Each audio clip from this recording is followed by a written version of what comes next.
Thanks, Jeff, and hello, everyone. I'm so excited about this panel because it really shows the diversity of size and scope and various initiatives right here in Colorado, where we have, I think, as part of our culture, a pretty vibrant CSR approach. And our panels today will kind of delve into how it varies from company to company, but is consistent with, that Colorado spirit.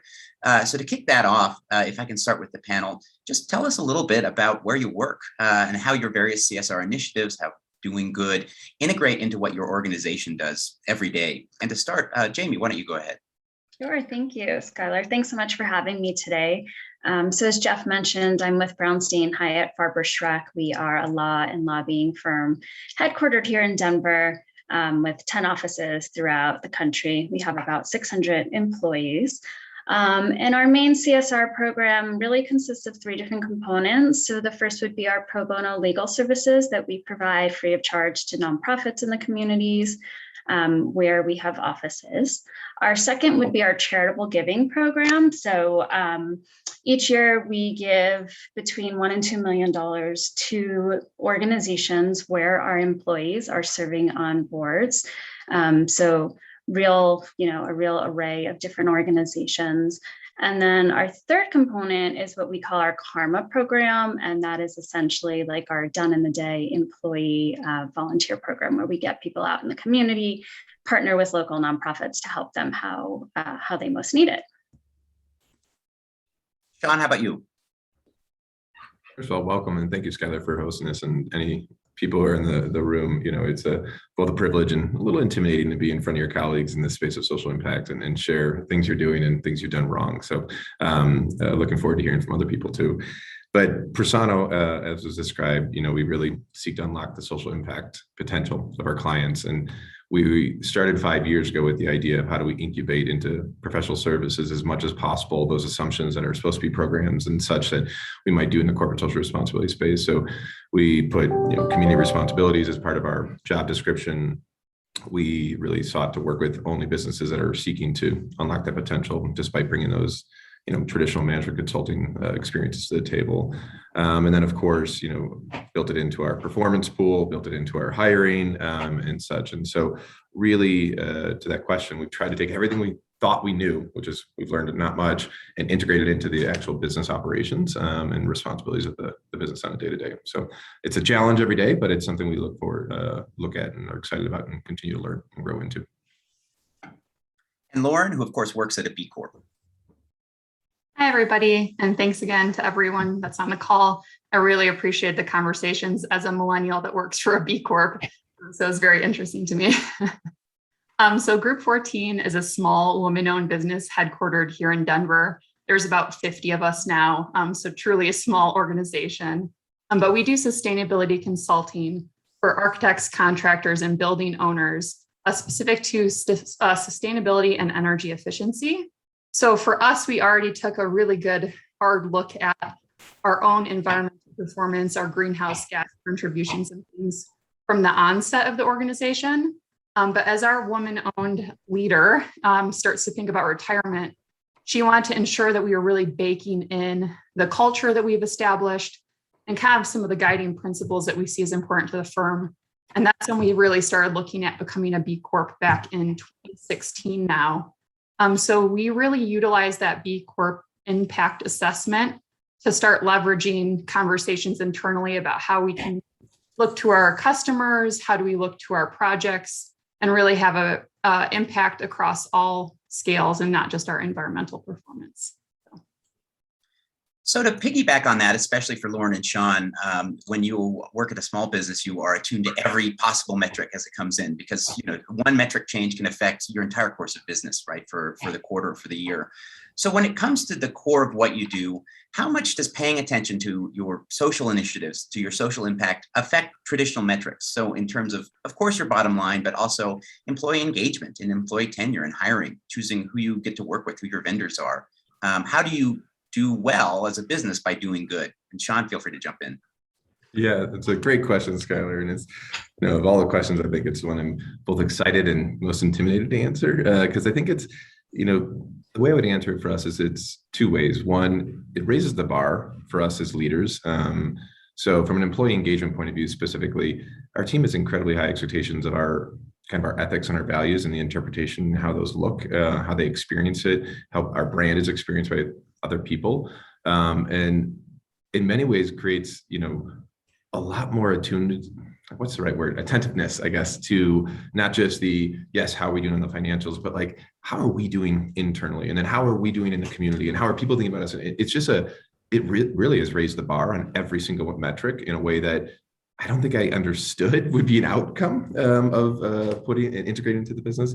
And then it really increases the responsibility decisions. Some of those day-to-day operational decisions that might feel easy in regards to like vendor selection, or where you buy your toilet paper, or where you buy your furniture, or where you spend your money. Like every single one of those decisions are rightly thought through the lens of, yeah, but what is that impact that's bigger than just the business running and sustaining itself?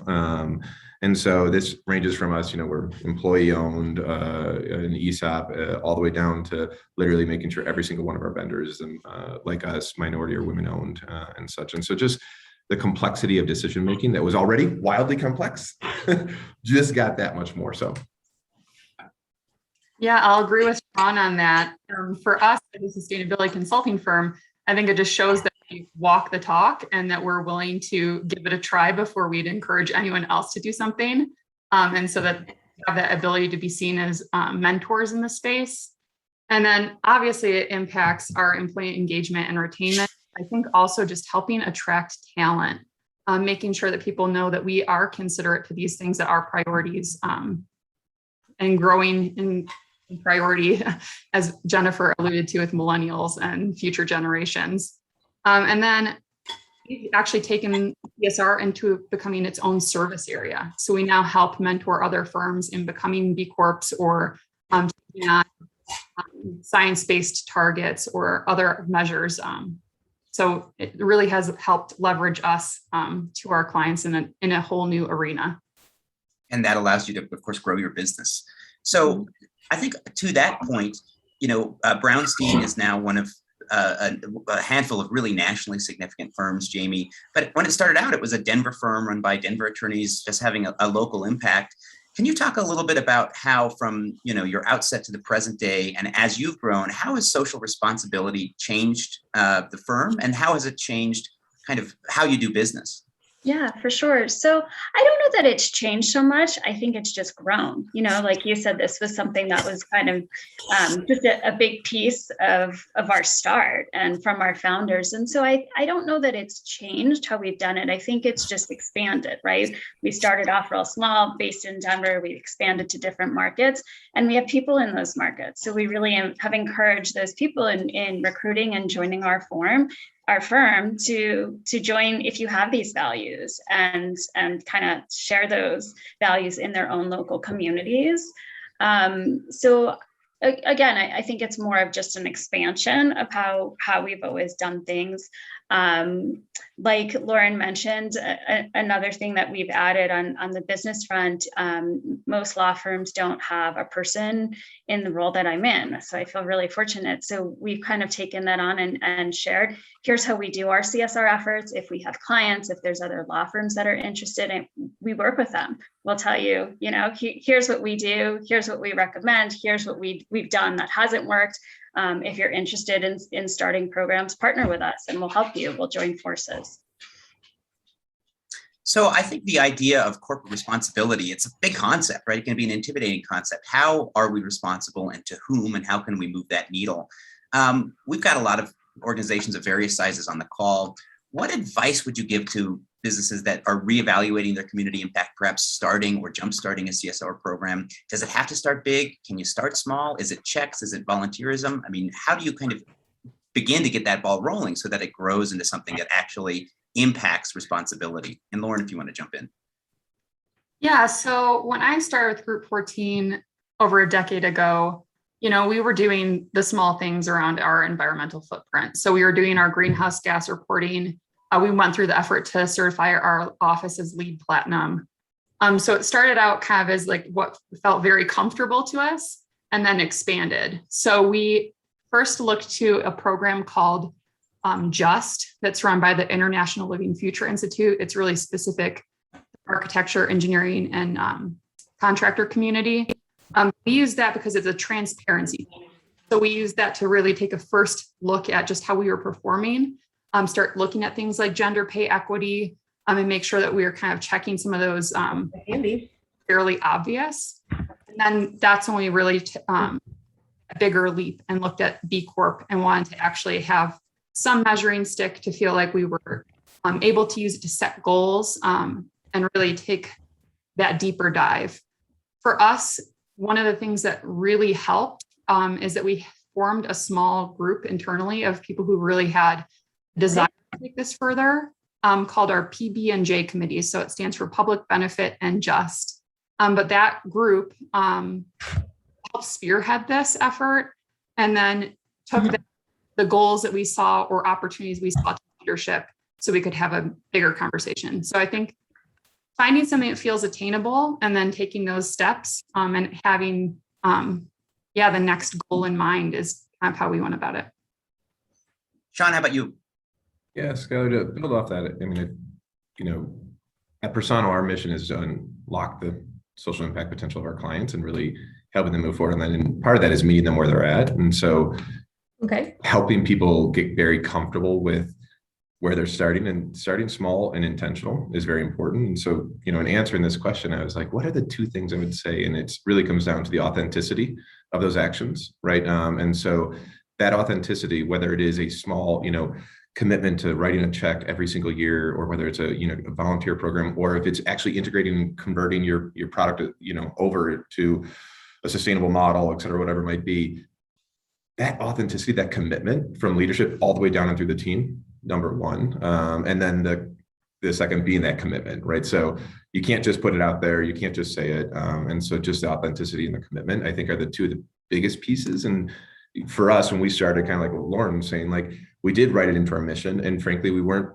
ready for what it would look like, and then had to be authentic and make those commitments and move through it, and that was hard. And I think, if I'm admitting honest, we probably bit off a little bit larger than we thought right from the beginning, but we're here now today living that ethos and viability and delivering those services to our clients because I think of our authenticity and commitment to those programs or initiatives, and making sure we started small and then grew into it and such. So that's my thoughts. How about you, Jayme?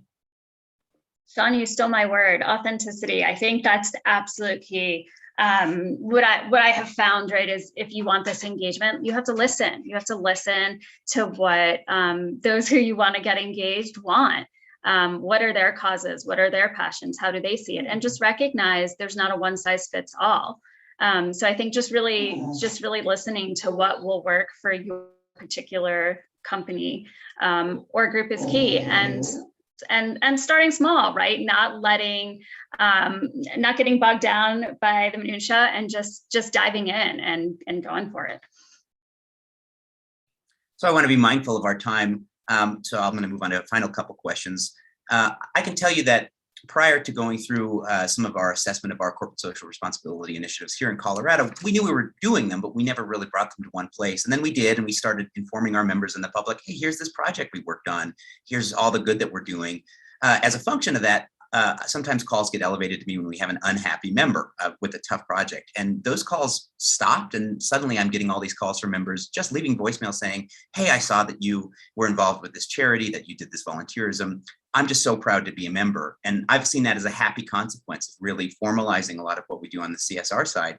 What are some happy consequences, happy accidents you've seen, not just from the work hands-on direct, but actually integrating and thinking thoughtfully about all this within your organizations?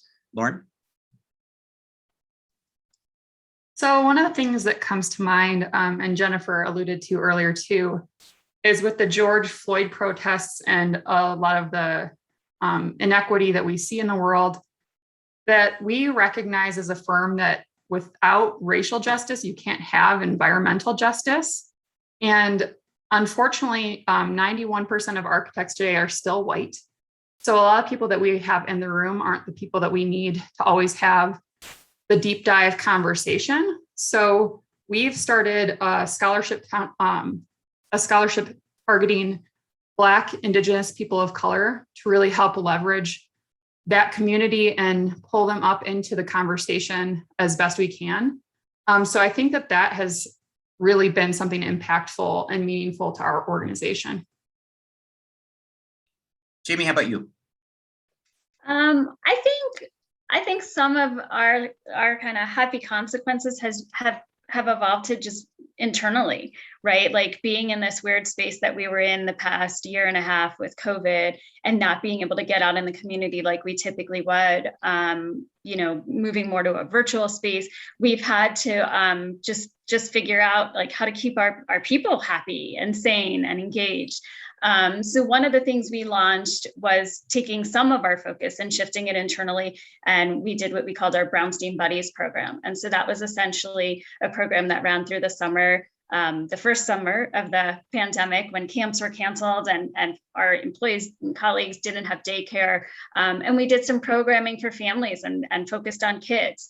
And it was just, getting together and giving our employees a couple hours a day where they knew their kids could sit and just be entertained, whether it be like with arts and crafts or story times or science demonstrations, but just trying to like turn internally and take care of some of our people so that they had the bandwidth to figure out how to continue on. Because it starts within. How about you, Sean?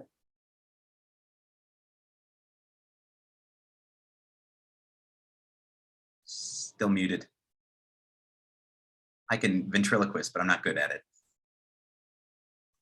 I apologize. My computer and everything just shut down momentarily. So we're a year and a half into this. Guess I'm still learning this game. But I think in quickly, I'd say the validation of the market around the market of people who want to live by their values, but prove the fact that we can actually do business with good, and the fact that that exists. That was, we had hoped that to be true, and the happy consequences, the fact that, I know Jayme and her team very well, and like that validation, the growth, particularly in professional services, that you can live in your values. And I think all three of us are exemplification of that. So I think the happy consequence being that there are customers who do buy not only for your expertise in regards to strategy and research and, evaluation, but they also buy because of what you stand for and what you've done. And that those are actually meaningful in that purchase and that decision, that we'd hoped it would be true. And I think it's proving to be true, and that's exciting. That's really exciting.